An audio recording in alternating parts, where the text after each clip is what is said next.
Merci, Monsieur le Président. Merci, Mesdames, d'être en commission des Affaires étrangères ce matin pour échanger sur l'élection présidentielle américaine. Ce matin, c'est Donald Trump qui est donné vainqueur face à Kamala Harris. Journée faste pour les droits et les libertés des États-Uniens, et je pense en particulier aux femmes qui vivent aux États-Unis d'Amérique.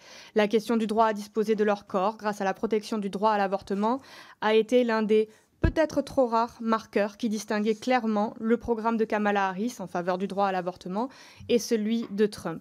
Une pensée aussi pour les 10 millions d'immigrés clandestins que Donald Trump a promis d'expulser. Il s'était vanté de lancer, je cite, « The largest mass deportation in the history of our country », en anglais, donc le plus grand plan d'expulsion, plutôt que déportation, dans l'histoire des États-Unis. Cette campagne n'a rien eu d'ordinaire. On a assisté à des campagnes sur les personnes, des insultes, des invectives, en particulier dans les grands meetings, plutôt que des campagnes sur le fond. On aura aussi assisté, rappelons-le, à un changement du candidat président sortant vieillissant pour la candidate vice-présidente en pleine campagne.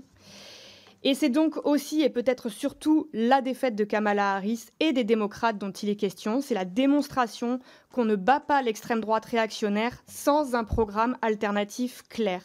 C'est même la première fois depuis 20 ans que les républicains remportent l'élection présidentielle avec le vote populaire.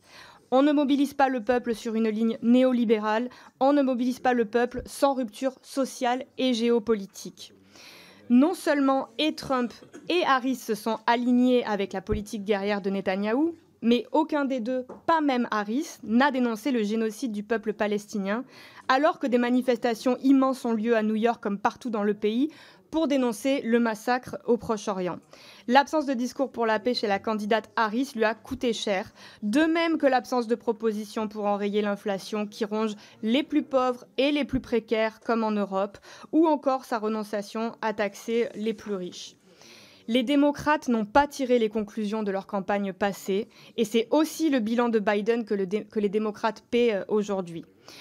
Enfin, on sait que Trump avait promis l'augmentation des droits de douane parce que la Chine est ciblée comme ennemi commercial principal.